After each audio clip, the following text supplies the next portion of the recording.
Llegamos al jueves llamado de intimidad. Jesús ha pasado un tiempo de retiro y quizá, como dijimos, escudriñando en lo más hondo de su ser el verdadero significado de su obra: destrozar el pecado desde la raíz. Ahora es un tiempo para tener intimidad con aquellos suyos, con los que han estado a su lado, sus discípulos. Este día, recordemos, hermanos, es antes del día de su crucifixión y por lo tanto es un momento especial para dar las últimas instrucciones a sus discípulos. Esto nos lleva al Evangelio de Juan, a la oración de Jesús, por él mismo, por sus discípulos y por nosotros. Y en esta ocasión, querido hermano, te quiero llevar a la reflexión de la identidad cristiana, porque la relación no es religión. La religión es una etiqueta, mientras que la relación es identidad. Y la identidad cristiana es fundamental en el conocimiento y los propósitos también de la Iglesia. Conocer la identidad implica un cambio profundo de actitud, de aptitud y de cosmovisión. Cuando nos adentramos, querido hermano, en el Evangelio de Juan, rápidamente observamos un propósito que él mismo establece. Dice la palabra del Señor en el capítulo 20, versículo 30 y 31, hizo además Jesús muchas otras señales en presencia de sus discípulos, las cuales no están escritas en este libro, pero estas se han escrito para que creáis que Jesús es el Cristo, el Hijo de Dios, y para que creyendo tengáis vida en su nombre. Para que creáis, tengáis vida en su nombre. Por lo tanto, la Iglesia está conformada por personas que han creído en el Hijo de Dios y también tienen vida en su nombre. Estos dos elementos son muy importantes. En primer lugar, indican que existe un conocimiento que está siendo lanzado para que podamos creer.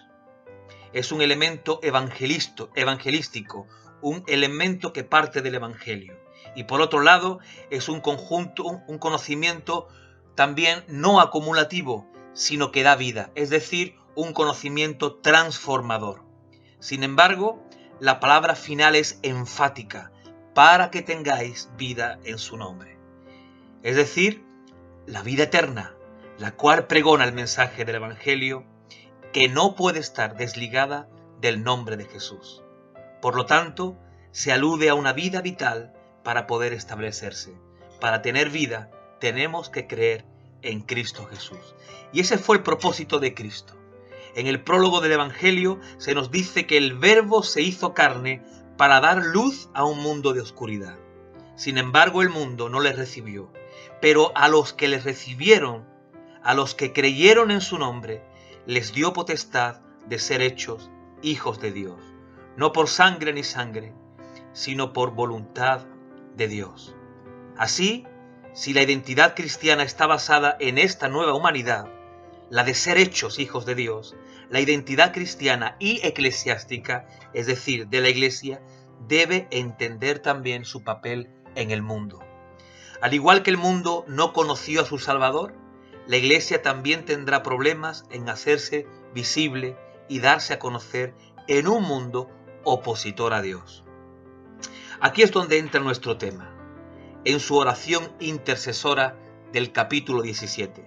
Jesús ora por él, ora por sus discípulos y ora por los creyentes. La palabra mundo aparece en el Evangelio de Juan 58 veces, de las cuales 18 aparecen en este capítulo. Por lo tanto, hermano, esta relación de la identidad cristiana, su misión, su naturaleza y su objetivo tiene una implicación importante con el tema del mundo. Y en esta tarde, déjame llevarte, querido hermano, a eso mismo, a ver el papel del cristiano y de la Iglesia como herederos del ministerio de Cristo en relación con su papel funcional, con su papel vital en el mundo. Debemos aprender esto porque de esta forma podremos dar luz al contexto inmediato de nuestra situación. Y desde este ámbito, desde esta luz, desde esta perspectiva, poder saber si lo que estamos realizando va conforme al propósito o no de Dios. Por eso es significativo estudiar hoy la oración, la última oración de Jesús con sus discípulos, llevada a cabo hace más de 2000 años, un jueves como el que tenemos hoy. Un jueves de intimidad, un jueves de comunión, donde Jesús ora, como hemos dicho, por todos ellos. El propósito del Evangelio de Juan, como hemos dicho anteriormente, es que a través del escrito, a través del Evangelio, se dé a conocer al Cristo, para que puedan creer en Él y también tengan de esa manera, conociéndolo a Él, tengan vida eterna. De esta manera nos vamos a meter de lleno en la metanarrativa bíblica, es decir, lo que el Señor Dios comenzó a hacer desde el principio, un plan salvífico para la humanidad, que se revela ahora en Cristo Jesús, la intención de Dios de salvar a la humanidad, al mundo de pecado. Lo que Juan nos cuenta es la revelación final de Dios, el cómo va a realizar Dios este acto salvífico, y lo va a hacer, sin lugar a dudas, a través de Cristo. Cristo es el Logo encarnado, dice Juan capítulo 1, versículo 1. Y también dice Juan en otros versículos, es el camino, es la vida, es la vid verdadera, es la puerta, es el pan y es el agua. Todos estos títulos que apuntan al Dios del Antiguo Testamento.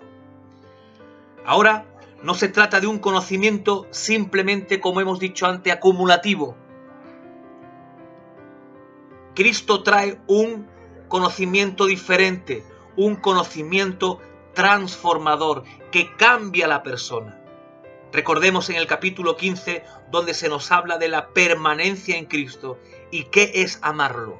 Amar a Cristo es guardar su palabra, sus mandamientos. Guardar su palabra no es solamente degustar de ella, sino ponerla en práctica. Por lo tanto, se apunta a la labor de una nueva humanidad, una comunidad forjada en el plan divino de Dios, como dice Efesios capítulo 1, versículo 11. Esta práctica del conocimiento adquirido va a traer enfrentamiento. ¿Con quién? Con el mundo. Aunque el mundo, como dijimos en otras ocasiones, esté ahora también metido en la misma iglesia. Y esta práctica del conocimiento adquirido, querido hermano, aparte del enfrentamiento, traerá golpes, asesinato, persecución, y expulsarán a muchos a causa del nombre de Cristo, de sus comunidades, de sus iglesias, de sus pueblos, de sus países y de sus ciudades. Sin embargo, el capítulo 16 de Juan termina con una frase portentosa. No os preocupéis, yo he vencido al mundo. Desde aquí, desde este plano, miramos, queridos hermanos, a la oración final de Cristo en sus tres partes. La primera, desde el versículo 1 al versículo 5, cuando Jesús ora por él. Estas cosas habló Jesús y levantando los ojos al cielo dijo: Padre, la hora ha llegado. Glorifica a tu Hijo para que también tu Hijo te glorifique a ti, como le has dado potestad sobre toda carne, para que dé vida eterna a todos los que le diste. Y esta es la vida eterna, que te conozcan a ti, el único Dios verdadero, y a Jesucristo, a quien has enviado. Yo te he glorificado en la tierra, he acabado la obra que me diste que hiciese. Ahora pues, Padre, glorifícame tú al lado tuyo, con aquella gloria que tuve contigo antes que el mundo fuese. Jesús describe, querido hermano, en esta sección todo lo que hemos comentado antes. En primer lugar, nos dice que el Padre lo ha enviado con la misión de darlo a conocer. En segundo lugar, nos dice que la razón es para que tengan vida eterna. En tercer lugar, nos dice cómo se consigue, reconociendo a Dios y a Jesucristo. Esta es la meta, glorificar a Dios en la tierra. Y esta meta fue conseguida por Cristo en su obra, en su vida, en su muerte y en su resurrección. Ahora, lo interesante aquí es que se nos va descubriendo también su papel. Él no es de este mundo. Él vino para cumplir el plan, de redención del Padre. Entonces volvemos al capítulo 1, versículo 11 y 12 del Evangelio de Juan. Al mundo vino, pero el mundo no le conoció. Pero a los que le conoció, les dio autoridad de ser hechos hijos de Dios. Vea, querido oyente, el énfasis. Cristo no era de este mundo. Vino para cumplir un propósito y crear una nueva humanidad que glorificara el nombre de Dios. Por lo tanto, a todos los que se unen a Él, todos los que nos unimos a Él, dejan de formar parte de este mundo, entendiendo mundo como lo que se opone a Dios. Ya no somos opositores a Dios, somos amigos, somos hijos de Dios. El final de Cristo es, como dice la Escritura, volver al Padre, quien lo envió, y después de eso ha terminado y concluido su tarea.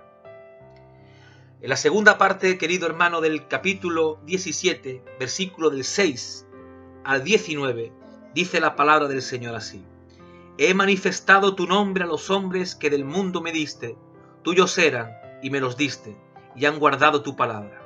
Ahora han conocido que todas las cosas que me has dado proceden de ti, porque las palabras que me diste les he dado, y ellos las recibieron y han conocido verdaderamente que salí de ti, y han creído que tú me enviaste. Yo ruego por ellos, no ruego por el mundo, sino por los que me diste, porque tuyos son. Y todo lo mío es tuyo, y lo tuyo mío, y he sido glorificado en ellos. Y ya no estoy en el mundo, mas estos están en el mundo, y yo voy a ti. Padre Santo, a los que me has dado, guárdalos en tu nombre, para que sean uno, así como nosotros. Cuando estaba con ellos en el mundo, yo los guardaba en tu nombre. A los que me diste, yo los guardé, y ninguno de ellos se perdió, sino el hijo de perdición, para que la Escritura se cumpliese. Pero ahora voy a ti, y hablo esto en el mundo, para que tengan mi gozo cumplido en sí mismos. Yo les he dado tu palabra, y el mundo los aborreció, porque no son del mundo, como tampoco yo soy del mundo. No ruego que los quites del mundo, sino que los guardes del mal. No son del mundo, como tampoco yo soy del mundo. Santifícalos en tu verdad, tu palabra es verdad. Como tú me enviaste al mundo, así yo los envío al mundo, y por ellos yo me santifico a mí mismo, para que también ellos sean santificados en la verdad. Amados hermanos, estos discípulos son aquellos que han sido arrancados del mundo y forman parte de la familia de Dios. Eran predestinados desde un principio, eran de Dios, dice Jesucristo. Y Jesús cumplió en ellos la tarea de darles a conocer al Padre. Ya no forman parte del mundo opositor de Dios. Esto les lleva a tener un papel similar al de Cristo, por cuanto Él tampoco, dice, es de este mundo. Ahora ellos tampoco. Sin embargo, ellos deben estar en el mundo. Son enviados por Cristo para cumplir la misma función que Él, dar a conocer el Evangelio para que el mundo crea y tengan vida eterna. De esta forma, la Iglesia, el pueblo de Dios, se convierte en el mismo cuerpo de Cristo que sigue realizando su obra, dando a conocer su verdad hasta el fin de los tiempos.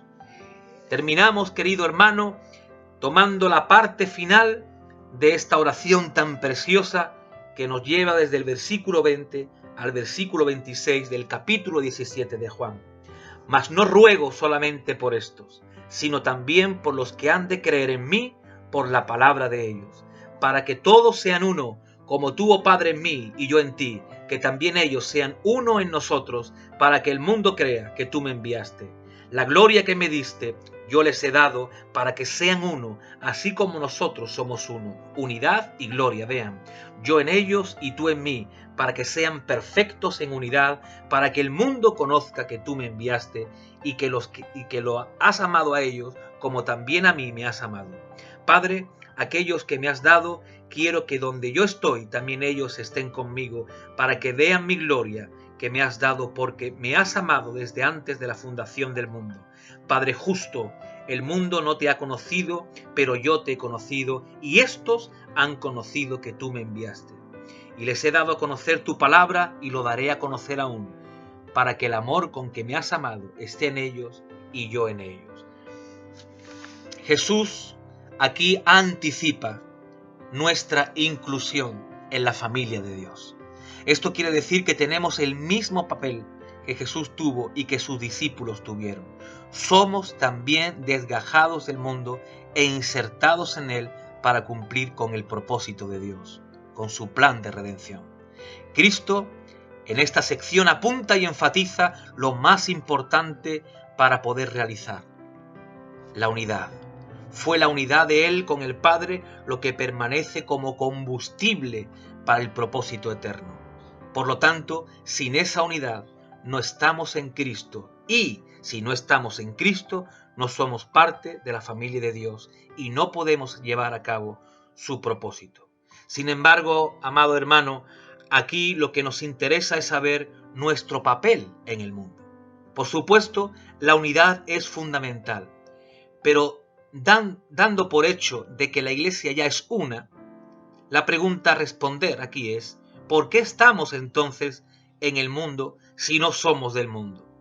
La respuesta va a ser vital para reconocer no solo nuestra identidad, sino también nuestro papel frente al mundo. Nuestro papel, el tuyo, el mío, el de todos los creyentes. Y comenzamos por la parte negativa. No somos del mundo. Cristo lo describe de esta manera en su oración. En primer lugar, Él se pone como ejemplo de ser ajeno al mundo, entendiendo mundo, de nuevo, como lo que se opone a Dios. Ese es el énfasis del narrador bíblico. Es natural que la naturaleza y los propósitos de Cristo no tengan ninguna relación con el mundo. Tú me enviaste, dice el versículo 8. Yo les he entregado tu palabra y el mundo los ha odiado porque no son del mundo, como yo tampoco soy del mundo. Ellos no son del mundo, como tampoco lo soy yo. Versículo 14, versículo 16.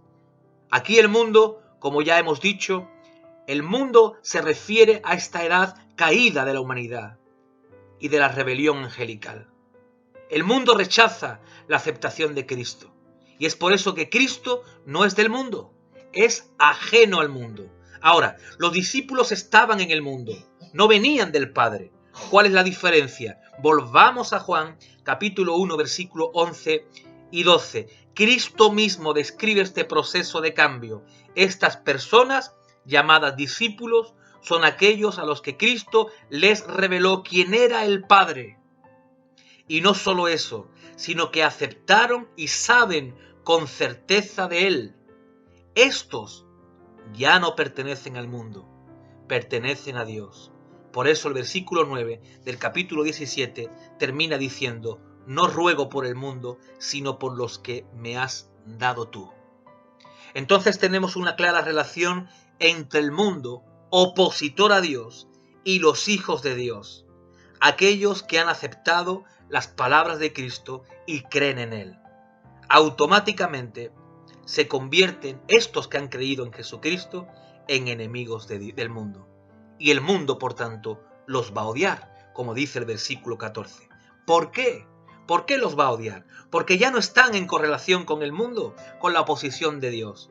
En el capítulo 15 vimos el ejemplo de la vid y la enseñanza clara de que amar a Dios es guardar sus mandamientos. Por lo tanto, el creyente se convierte en un ser que va contracorriente. Se siente extraño en el mundo, que descaradamente niega a Dios, lo rechaza y lo expulsa de sus vidas, como dice el Salmo capítulo 3. Y es por esta razón que no somos, dice la palabra, no somos de este mundo. No somos porque pertenecemos a la familia de Dios y por consiguiente obramos en nuestra vida de acuerdo a los preceptos, a los estatutos y a las ordenanzas del Dios vivo y verdadero. Una persona española, por más que diga que es mexicana, no lo puede ser. pues su partida de nacimiento así lo declara, querido amigo. Tendría que naturalizarse. De esta forma, no basta con decir que somos hijos de Dios. Somos naturalizados con el sello celestial y por la obra de Cristo. Al igual, una persona extranjera se sentirá extranjero siempre en tierra ajena, porque su cultura, su forma de ser y su forma de hablar no corresponden a ese lugar. El problema reside, hermano, cuando la iglesia o el creyente no se siente ajeno al mundo, vean, sino parte del mundo. Así que es cuestión de examinarnos. Si tú sigues comportándote, si yo sigo comportándome, si la iglesia sigue comportándose de la misma forma que se comporta el mundo, no podemos decir que somos hijos de Dios. Recuerde que esa persona que es extraña a una tierra, aunque está en esa tierra, sigue conservando su cultura, su forma de ser, su forma de hablar, porque no es de esa tierra. La segunda parte de esto, cuando decimos no somos, que es la parte negativa, como hemos dicho, entramos ya a la parte positiva, estamos. Esto nos lleva a un dilema. ¿Por qué, si no somos de este mundo, estamos en él? Sinceramente, no es fácil vivir en un sitio donde uno se sienta ajeno. Vamos a poner el ejemplo del mismo Cristo.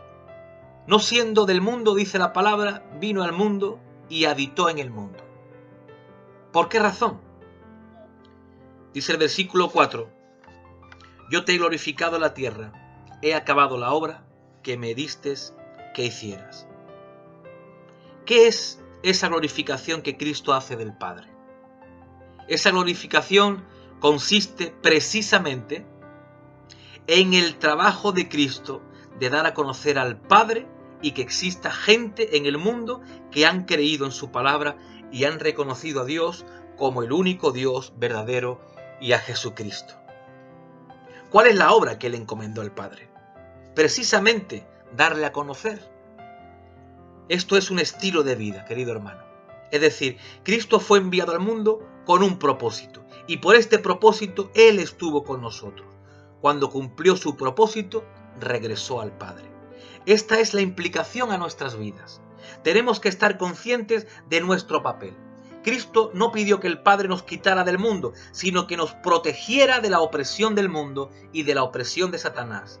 Esto no es capricho ni un juego malvado, sino es por este propósito establecido primariamente en Cristo. Es el mismo Cristo quien nos envía después de habernos rescatado del mundo. Y el motivo es el mismo por el cual envió el Padre a Jesús, para dar a conocer su mensaje de salvación.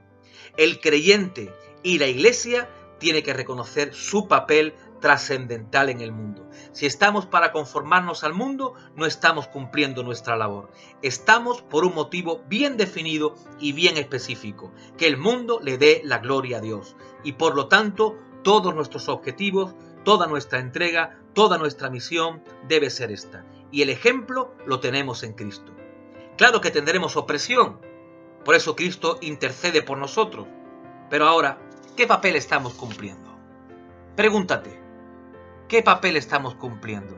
Cristo lo tuvo claro ese jueves y por eso llegó allí a orar con sus discípulos, estableciendo la cena del Señor y concienciando a sus discípulos que su trabajo en el mundo consistía en dar a conocer al Padre, para que el mundo glorifique al Padre a través del conocimiento de Jesucristo como Hijo de Dios. Este es tu cometido, este es mi cometido y no hay otro. Esta parte del Evangelio nos revela la identidad del creyente en el mundo. El ejemplo de Jesús no nos invita solo a la contemplación, querido hermano, a la religiosidad, sino a seguirlo. Por eso hablamos de un jueves, ¿verdad?, de intimidad con Él. No religioso, sino de intimidad. Nos invita a seguir a Cristo.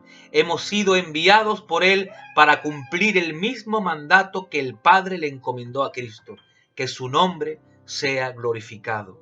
Y como Cristo, tendremos oposición, pero tenemos la esperanza de que Él mismo se mueve, dice su palabra, en medio de nosotros e intercede por su pueblo. Estamos para cumplir, pero no somos parte de su estructura demoníaca. Pablo nos lo recuerda muy bien en la carta a los Efesios, porque no tenemos lucha contra sangre y carne, sino contra principados, contra potestades, contra los gobernadores de las tinieblas de este siglo, contra huestes espirituales de maldad en las regiones celestes. Comprendiendo nuestro papel y nuestra implicación, nuestra vida individual y eclesial cambiará por completo. Que Dios nos ayude.